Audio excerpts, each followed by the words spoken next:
My name's Nicholas Ovenden and I'm an Associate Professor in the Department of Mathematics at UCL.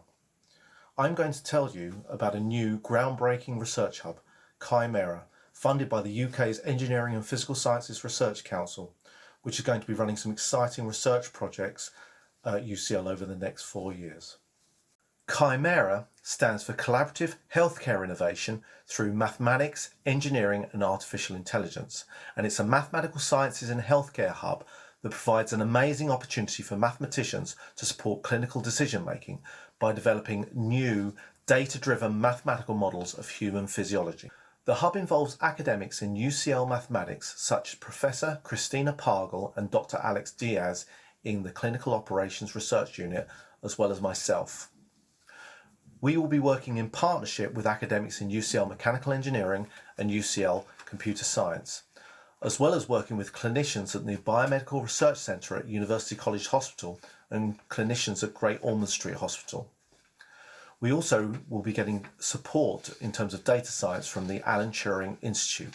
Primarily, the hub brings together state-of-the-art statistical methods, biomechanical models, and machine learning techniques in order to learn the underpinning relationships between the internal physiology of a critically ill patient and the patient's outward vital signs. For critically ill patients in intensive care, typical vital signs such as blood pressure, heart rate, respiratory rate, blood oxygen saturation and temperature are recorded at regular time intervals. The overarching question the hub wants to answer is, can you develop a mathematical model to predict accurately from the trajectory of the vital signs measured over time, what interventions may be needed and what the most likely outcome for the patient is? For instance, clinicians might want to know how long should a particular patient be intubated for?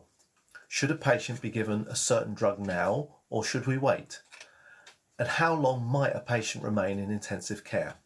To answer these questions, we need to understand what the measured data streams can tell us in detail about the physiological mechanisms inside the patient. Ideally, that means developing statistical methodologies that can handle and spot patterns in the large amount of patient data being produced. And we also need to develop biomechanical models that can simulate the underlying physiological processes inside the patient's body.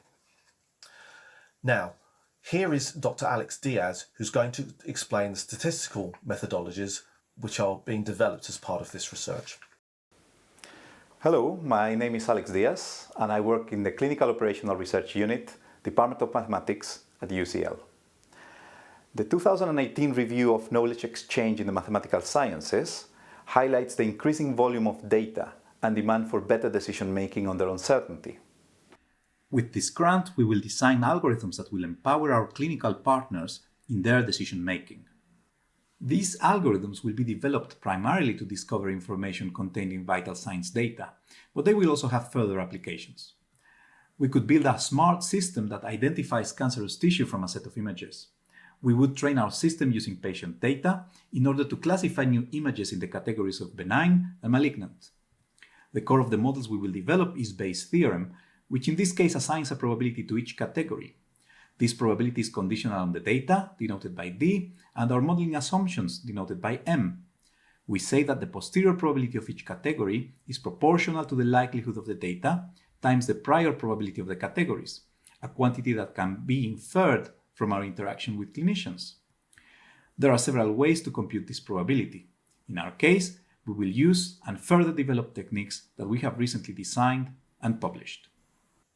There have been mathematical models of physiological processes for well over a century or so, but the demand for the development of these models has grown enormously in the past 10 or 20 years.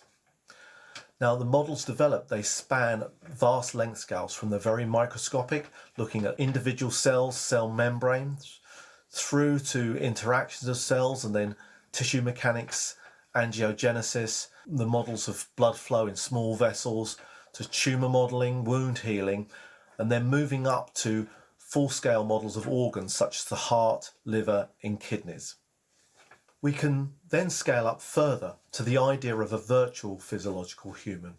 And of course we can then go beyond a single individual and look at social interactions and modelling the spread of disease.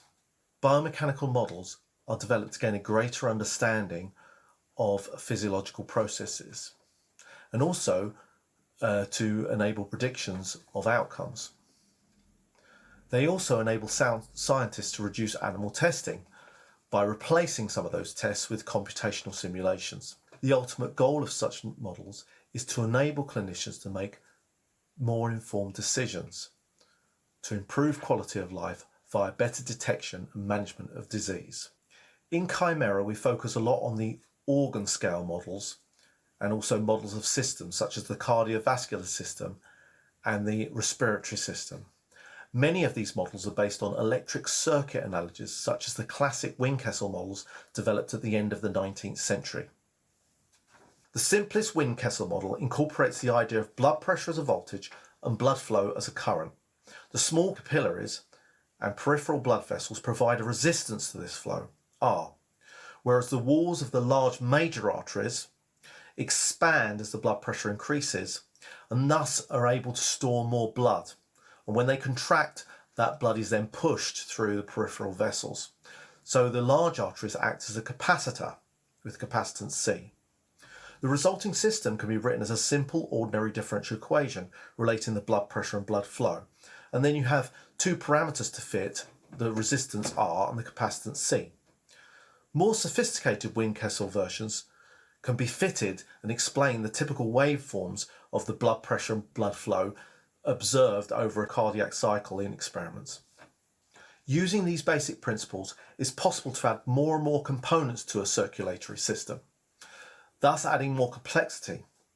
A pioneer in this area of systems biology was Arthur Guyton, who created the following physiological model that incorporates the heart, autonomic nervous system, endocrine systems, and even thirst and drinking, as you can see in the upper right-hand corner.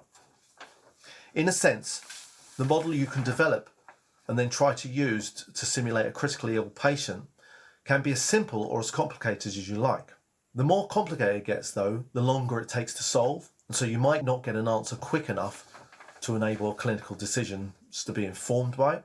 You'll find you have more and more parameters to set values to. You have to set values to every resistor and every capacitor and every component that you have. And many of these parameters are very difficult or impossible to measure directly. You also then run into even more difficulties, such as the fact that there's a large variability in these parameter values between patients. And can you get enough data for comparison or validation?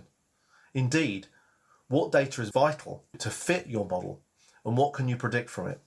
You also have the problem that if you have an idea, some theory about how one component works, it's very difficult to test it because it's hard to do experiments on humans. The point is to recognise that not all complex interactions across all scales are necessarily needed in the model, but we have to carefully determine what components of the model are most significant and what level of complexity is adequate to support clinical decision making. By combining analysis of biomechanical models, novel statistical approaches to the vital signs data, and advanced machine learning techniques, we want to learn the relationships that are most important to have in the model. It is hoped that this will lead to better understanding of the physiology and provide predictive tools for crucial decisions regarding clinical interventions. CHIMERA will run for at least 4 years and will involve PhD students and researchers working with academics and clinicians to learn and develop the appropriate physiological models that the clinicians need. At the moment, data is being collected on COVID-19 patients who are in intensive care, and it's hoped from this that we'll gain greater insight into what's happening inside the patient physiologically and have a better understanding of this disease. As CHIMERA progresses, undergraduates can get involved through summer projects and final year projects. CHIMERA is just one example of the many real-world challenges where mathematicians can play a pivotal role. If you'd like to learn more about CORU or the Department of Mathematics, visit our website. If you'd be interested in collaborating with us, just get in touch.